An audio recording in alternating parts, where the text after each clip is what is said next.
I'll be reading from Matthew 26, 47 through 68 and 27, 1 through 2. Not sure, is this on? Not sure where this is. Am I on, Mark? Okay. Matthew 26, starting with verse 47. While he was still speaking, Judas, one of the 12, arrived. With him was a large crowd, armed with swords and clubs, sent from the chief priests and the elders of the people. Now the betrayer had arranged a signal with them. "The one I kiss is the man. Arrest him." Going at once to Jesus, Judas said, "Greetings, Rabbi," and kissed him. Jesus replied, "Friend, do what you came for." Then the men stepped forward, seized Jesus, and arrested him. With that, one of Jesus' companions reached for his sword, drew it out, and struck the servant of the high priest, cutting off his ear. "Put your sword back in its place," Jesus said to him, "for all who draw the sword will die by the sword. Do you think I cannot call on my Father, and he will at once put at my disposal more than 12 legions of angels? But how then would the scriptures be fulfilled that say it must happen in this way?" At that time Jesus said to the crowd, "Am I leading a rebellion that you have came out with swords and clubs to capture me?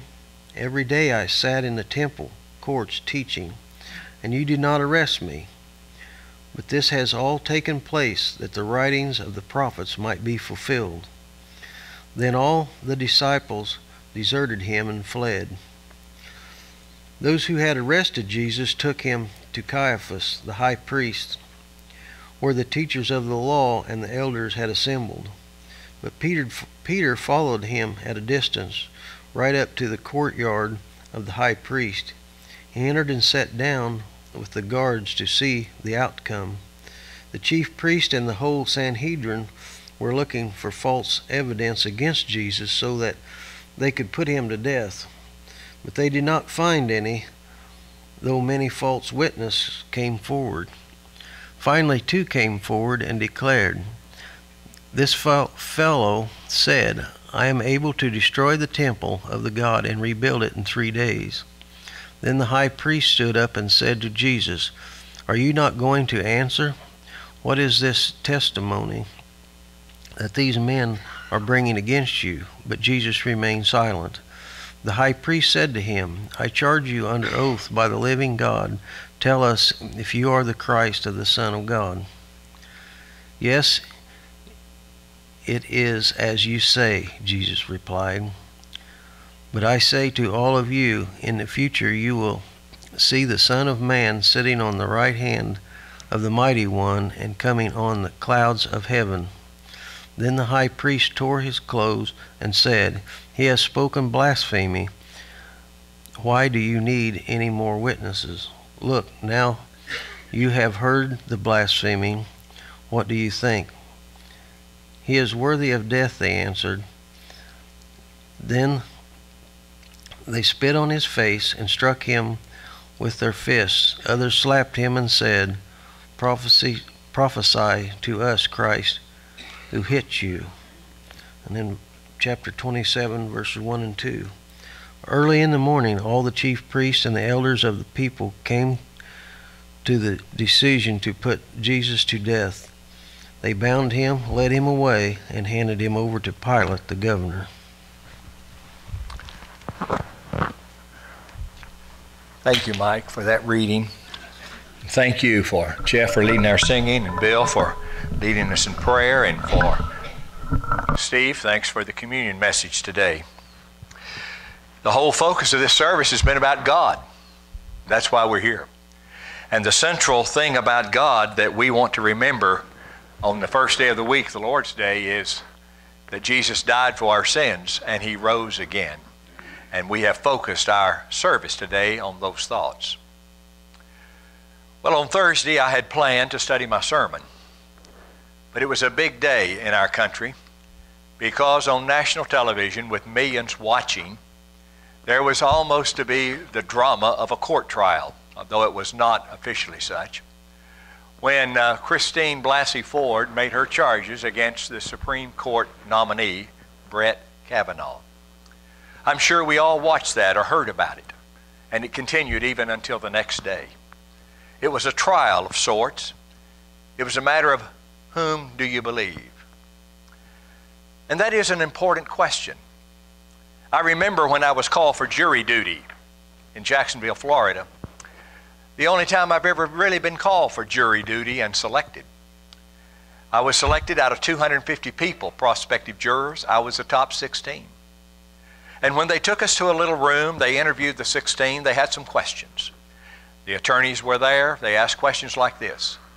Have you ever met the accused before? Have you got your mind made up on if this person is guilty or innocent? Do you have insurance with this company? Do you work for the police department? Do you have any knowledge of this case before now? Are you prejudiced one way or the other toward this defendant? They asked questions like that. Well, out of the 16, they picked the top 6, and 10 of us went home. They wanted trustworthy and honest people, I believe. For some reason, they didn't trust me. Well, that was a drama. Court cases are very important. They decide guilt or innocence in the future. Just this week, Bill Cosby, who is well known to many of us as Mr. Huxtable, was sent to prison for his alleged crimes that he was found guilty of. And I remember back several years ago, the Watergate hearings and all of the attention that was given to those. And I remember the time that Anita Hill made charges against Clarence Thomas and how that just fascinated and captivated the attention of our nation. And then I remember reading about the Nuremberg trials where the Nazis were tried in 1947-48 for their crimes against humanity. And back even before that, there were other crimes, other trials in history that some of you may be aware of. But the greatest trial of all, the one where the greatest injustice was done to any person, was the arrest and trial of Jesus. And today I'm talking about the Jewish trial of Jesus. Next Sunday, the Lord willing, I'm going to talk about the Roman trial of Jesus. You see, Jesus had 3 trials before the Jews. He had 3 trials before the Romans. 6 trials in all. First, when they arrested Jesus, they took him to Annas. Now, Annas was an old man. He used to be the high priest, but he had turned it over now to his son-in-law, Caiaphas. And Annas was still high priest emeritus. He still carried a lot of influence in Jewry. And the high priest, I want you to notice, is the most important person in all of Judah. He is a combination of the Supreme Court justice and the president all in one, because he rules the nation. He is the only one that was privileged to go into the most holy place on the Day of Atonement once a year. He represented God on earth to the Jews, the high priest.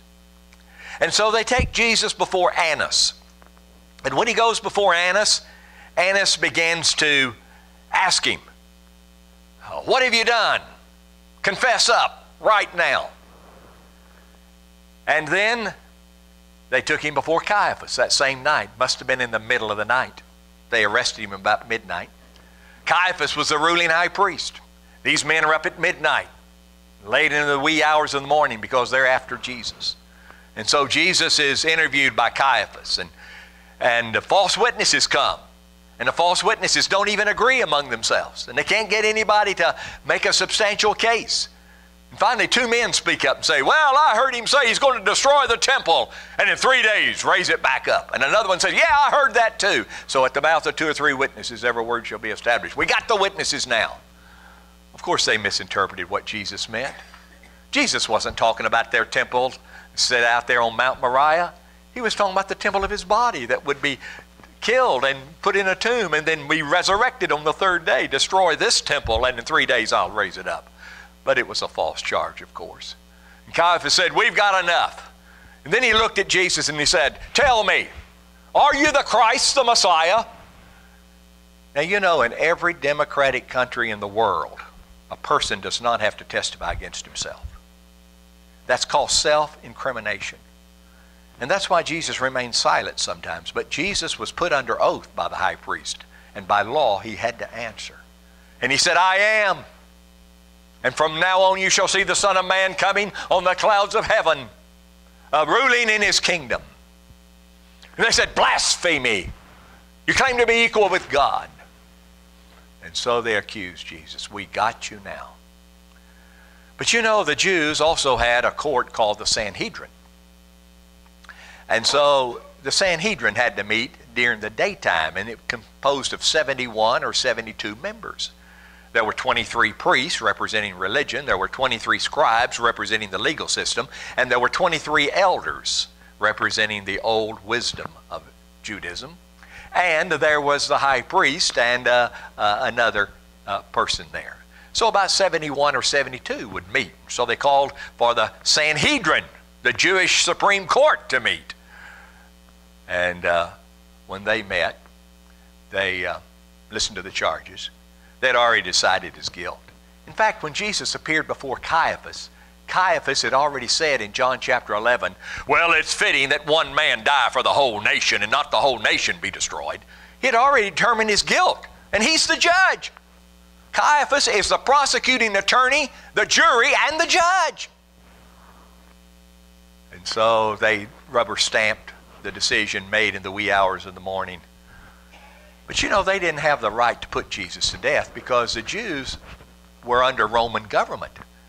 And the Romans controlled the land, and they did not give the Jews the right to put people to death. Now, they could determine some other things in their courts, but not death, because life or death is it's a one-time decision, and once you're gone forever. And so the Romans said, no, you can't do that without our permission. So that's why they sent him to Pilate. And Pilate interviewed him, then sent him to King Herod. Oh, you're from Galilee? We'll send you up to Herod. He's in town now. Talk to him. Maybe he can tell what to do. Because Pilate said, I don't find anything wrong with this man. Maybe Herod will do something. Jesus went before Herod. Herod talked to him a little. Jesus didn't talk too much back. And Herod said, I can't do anything about that. Send him back to Pilate.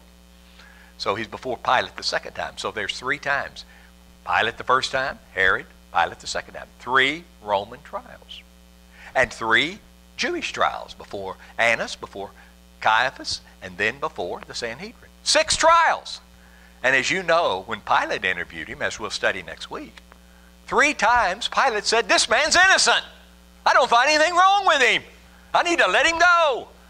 And Pilate was swayed by the crowd who cried out, crucify him, crucify him. If you let him go, you're not Caesar's friend. So Pilate was a moral coward and bowed before political pressure. And Pilate said, okay, let him be crucified. I'll get rid of the problem. Pilate then moved on to, he was later thrown out of office because he was a rude man himself, and the Caesar at Rome dismissed him, and he went up to France, Gaul it was called then, and he died up there. So it was the most famous trial in all of history, but it was the greatest miscarriage of justice that's ever been done.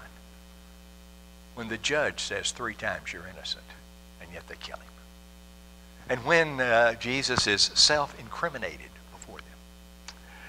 Now, it's strange about Jewish legality.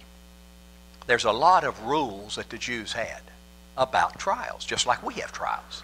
You know, there's rules. Just like I was interviewed to be a juror.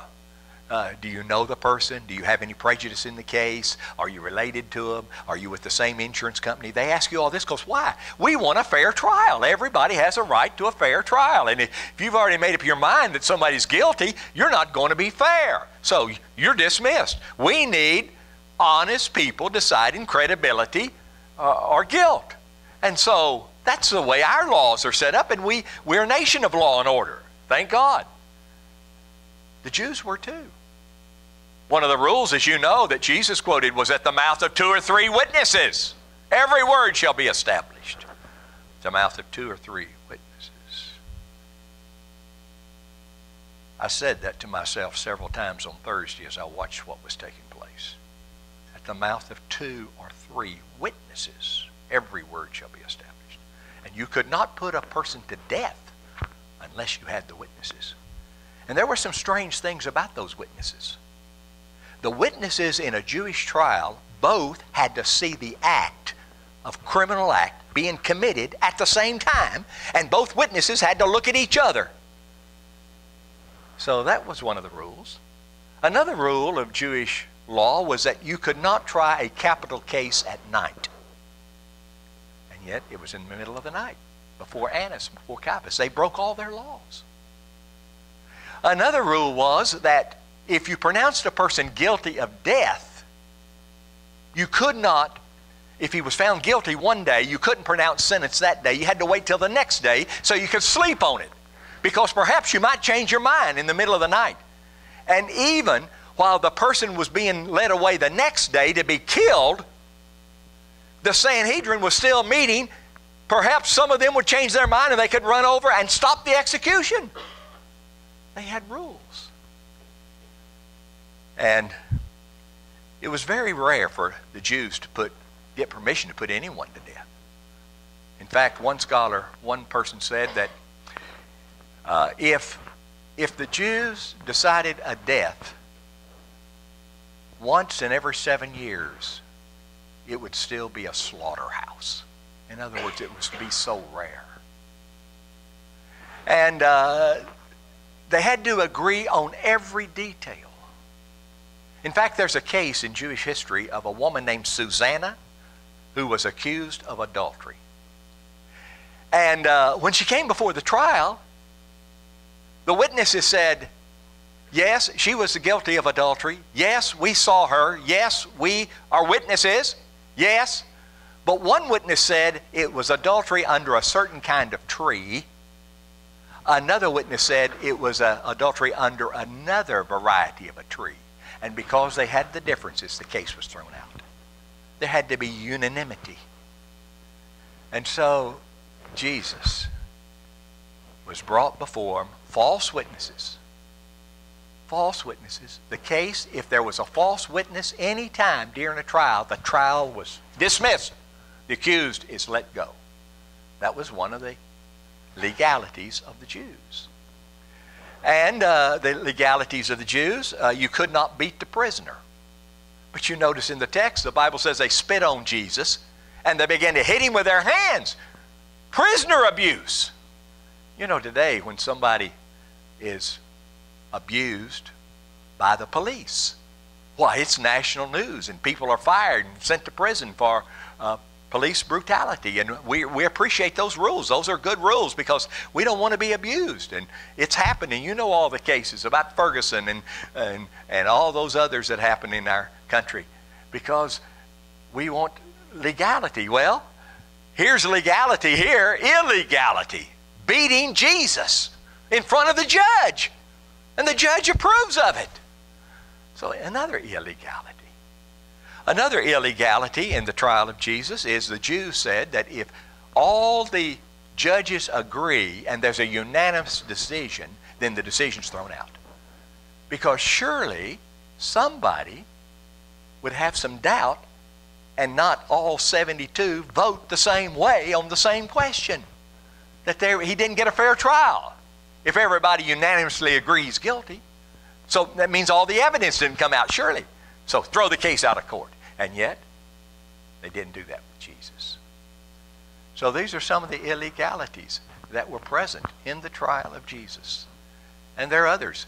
Legal scholars have gone through the trial of Jesus, studied Jewish law at the time, and found 19 to 21 illegalities. They broke their own law, their own code of justice. That's why I say the trial of Jesus is the greatest miscarriage of justice in the history of the world. As I said, it was illegal for a person to incriminate himself. And so they got testimony from Jesus. You committed, you're guilty then. He didn't have to, they got him on a confession that he was the Son of God. Now, they said, you're committing blasphemy. Well, no, wait a minute. Blasphemy is to speak against God. Did Jesus ever speak against God? Well, he loved God. He prayed to God. He honored God. He worshiped God. You know what he was accused of? Blasphemy. What was he blaspheming? He upheld God's law. He taught peace, love, unity, kindness, and forgiveness. What was he guilty of? He could point to the fact, I have fulfilled the Scriptures. I was born in Bethlehem, as Micah said. I was born of a virgin, as Isaiah said. I rode into town on a donkey, as Zechariah said. I was sold for 30 pieces of silver, as the Psalms say.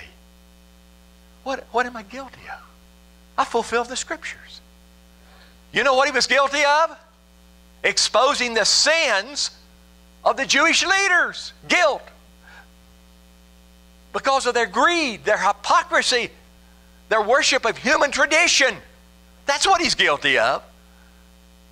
And so they found him guilty. Send him to the cross. 19 to 21 illegalities in the trial of Jesus.